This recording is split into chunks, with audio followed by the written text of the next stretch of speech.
a full-fledged romance अभी तक है ना? ऐसा ऐसा ही क्योंकि है ये ना? मर Dismiss जाते तो नहीं कर रही ना है? क्योंकि ये मर जाते हैं हाँ, वो मर से जाते हैं। बचता ही नहीं है कुछ। नहीं ये तीनों नहीं जो मोस्टली कैरेक्टर्स भी मेरे ऐसे कैरेक्टर्स भी ऐसे रहे हैं जो जी। बड़े 3 प्रोजेक्ट मेरे जहन में हुए हैं तीनों जी। में रोमांस के था कैरेक्टर्स के अंदर ऑफ कोर्स इवन खई वाला कैरेक्टर रोमांस था होते इवन तनमन में भी रोमांस था हैं। इश्क इतना नहीं था उसमें इतना यार नहीं था आना लेकिन एक थोड़ा ज्यादा था लोगों को पसंद आई जोड़ी और इवन उसमें इश्क के जुनून में नहीं था Obviously. ऑब्वियसली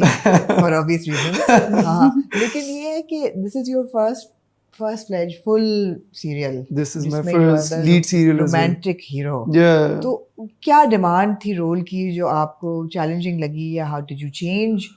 और अडेप्ट टू इट चैलेंजिंग तो नहीं थी आई फील लाइक कॉमेडी थोड़ी सी क्योंकि पहली बार ड्रामा में मैंने कॉमेडी मैं कर चुका हूँ पहले कॉमेडी दानिश अली के साथ आई वाज असिस्टेंट जब तब बट अब ड्रामे में करना वाज थोड़ा सा डिफरेंट डायलॉग्स के साथ थोड़ी सी मुश्किल होती थी बट ओवरऑल कैरेक्टर में आना वाजंट चैलेंजिंग एट ऑल क्योंकि मैं रियल लाइफ में थोड़ा ऐसा I think if there is anyone who I am close to that would be Taimur हाँ सो इतना चैलेंजिंग नहीं था ऑल्सो लाइट माहौल होता है यू नो कॉमेडी होती है रोमांटिक सीन्स होते हैं और ये रोमांस भी बड़ा वो था ना बड़ा एक क्योंकि लड़का बड़ा जेंटल है बड़ा सॉफ्ट काइंड सा तो रोमांस भी बड़ा दूर दूर से और यू नो प्यार भरी आंखों से देखना डायलॉग्स बोलना तो यासिर बल्कि मुझे अच्छा याद है यासिर मुझे पता है क्या कहते थे अंदर से शाहरुख खान लेके आया करो सही है तो जहाँ मैं बैठने लगता था ना थोड़ा मुझे समझ नहीं आ रहा कहते शाहरुख खान ला जल्दी से शाहरुख खान ला कहता अच्छा but obviously not Shahrukh Khan but वो सोचना ऐसे कि वो मैजिक है अराउंड यू रोमांटिक वायलेंस बजना शुरू हो वायलेंस गया बनना शुरू हो पीछे गए से। एवरी टाइम यू नो वो मुझे कहते थे कि अब मुझे आदत थी बहुत मैं आ रहा था इश्क की जुनून की साइड से सो मेरे एक्सप्रेशन मोस्टली मैं स्माइल नहीं कर रहा होता था मैं नॉर्मल होते थे तो यहाँ से कहते थे every time you would look at her ना तो तुम्हारे फेस पे वो स्माइल आनी चाहिए यू नो तुम्हें वायलेंस बज रहे हैं और बस तुम बस शाहरुख खान माहौल मैं कहता था अच्छा ओके ये बोल दे आप काफी है वो बोल देते थे कि शाहरुख खान बस अच्छा पिछले अगर मैं देखूं कि in the last 10 years of dramas या लास्ट 6-7 साल में एक टर्म थी टॉक्सिक हीरो की जो कि जिसने बहुत मकबूलियत देखी लोगों को बड़े पसंद आते थे वो हीरो राइट जो हल्के से रेड फ्लैग्स होते थे अग्रेसिव एंग्री अग्रेसिव अभी भी पसंद आ रहे हैं वो आते रहेंगे भी तो पसंद आया सब लोग को बहुत लेकिन लोगों को पता था कि ये नेगेटिव कैरेक्टर है ऐसा नहीं था that they were shipping you and the heroine वो अब मुझे लगता है कि शायद थोड़ा few of them were actually shipping us वो भी तो which is मुझे मेरे ख्याल से बहुत बुरी बात है वो तो मतलब है हर ड्रामे में ये होता है यू नो शिपिंग तो शुरू लोगों को क्या पसंद है हम क्या कहते हैं लेकिन as actors do you feel that थोड़ा सा अब रोल डेवलपमेंट या जिस तरीके से this is more for you Shujaat ji the role you are choosing are you cognitive of this कि यू नो मुझे नहीं करना टॉक्सिक या जो क्योंकि टॉक्सिक पॉपुलर तो बहुत होता है बहुत होता है या करना है या चॉइसेस में कोई फर्क पड़ा है नहीं फर्क तो पड़ा है क्योंकि obviously when it comes to toxic characters तो मुझे पर्सनली फील होता है कि you have a lot of margin to perform ये मेरे लिए एक सबसे बड़ा पॉइंट होता है क्योंकि ये हाइपोथेटिकल बात है तो ऑब्वियसली स्क्रिप्ट पे भी डिपेंड करता है कि कैरेक्टर कैसा है मैं इंटरेस्टेड तो होता हूँ कि ये टॉक्सिक कैरेक्टर्स कैसे हैं जैसे कि था एक ड्रामे में अभी बट आई डू बिलीव कि now it is high time for heroes to come back in the Pakistani drama industry we need heroes we are done with the anti heroes we are done with the villains you know बहुत आपने अपनी heroine को मार लिया और ऐसे ड्रामे बना लिए कौन है hero who is in your eyes hero क्या होता है मैं आपको बताता हूँ हीरो होता है जो फॉर एग्जांपल अगर हम एग्जांपल बना रहे हैं हीरो वो होता है जो काइंड होता है जो जेंटल होता है लोगों की मदद करने वाला होता है वो हीरोइन को बचाने वाला होता है जो कि हम बचपन से देखते आ रहे हैं हीरोज को मेरे बचपन में एटलीस्ट ये हीरोज होते थे जो हीरोइन को बचाते हैं यू नो जो औरतों के हकूक के लिए बात करते हैं जो अपनी फैमिली को प्रोटेक्ट करते हैं जो अपने दोस्तों के लिए लड़ते हैं सो मेरे लिए हीरो वो है you know we need men who are soft we need men who are gentle with their heroines जो अभी आपने बात कही तो आई फील लाइक अब वो टाइम आना चाहिए मुझसे अभी किसी ने कहा फॉर एग्जांपल महरीन से मेरी बात हो रही थी ड्रामे के लिए तो उन्होंने उनके मुंह से निकल गया कि ये जरा हीरो टाइप का है बट वो नहीं हीरो नहीं कैरेक्टर है मैंने कहा नहीं प्लीज आप हीरो बोले क्योंकि वी नीड हीरोज नहीं है अगर आप टीजर देखें दूसरा वाला पैराडाइज का तो तैमूर को बड़ा हीरोइक दिखाया है वो एक जगह गुंडों को भी मार रहा है फिर बड़ा जेंटल है फिर बोलता है मुझे झूठ नहीं पसंद यू नो मैनिपुलेटिव नहीं है फाइनली वी नीड ऐसे कैरेक्टर्स जो मैनिपुलेटिव नहीं है जो इतने टॉक्सिक नहीं है जो टॉक्सिक नहीं है इकरा, who do you think is a hero आजकल की दुनिया में? इकरा मेरा सबसे बहुत- यास सिर्फ मैं हाँ yes Yas is my Yes, hero. वो तो है, He's a hero. वो दैट्स माय नहीं, हम real life on screen hero. की बात कर रहे हैं फिलहाल। लेकिन ऑन स्क्रीन के लिए I just think he should be a man first Yeah. who has all the emotions. क्योंकि हमें स्क्रीन पे एक ऐसा इंसान दिखाना बहुत जरूरी है जिसके सारे इमोशंस हैं। वो गुस्सा भी करता है, वो रोता भी है, वो जेलस भी है, वो ह्यूमनली पॉसिबल इमोशन फील करता है और एक्सप्रेस करता है,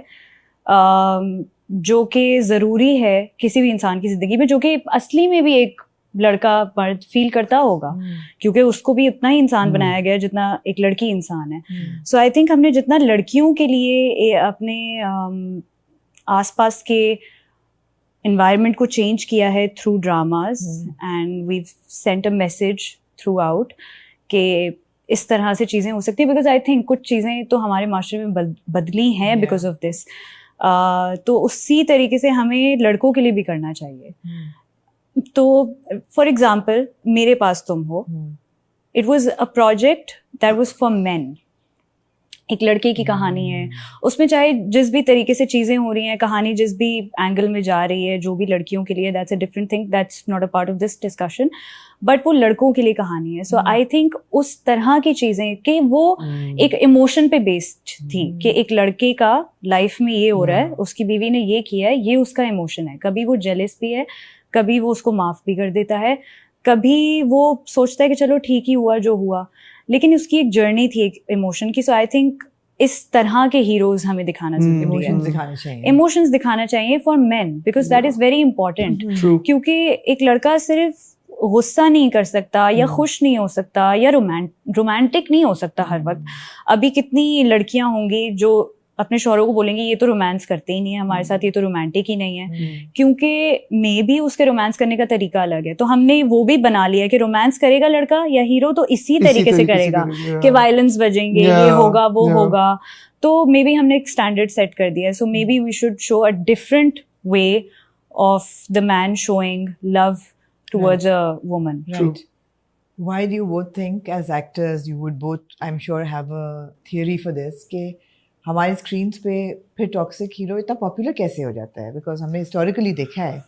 कि जो आपके कैरेक्टर्स की बात मैं तो करूँगी, जो किरदार में नेगेटिव स्ट्रीक होती है वो लोग पागल हो जाते हैं उन किरदारों के पीछे। ऐसा क्यों? हमारा माशरा टेढ़ा है या क्या है?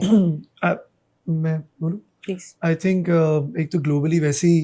ये चीज़ बहुत पॉपुलर हो गई है, क्योंकि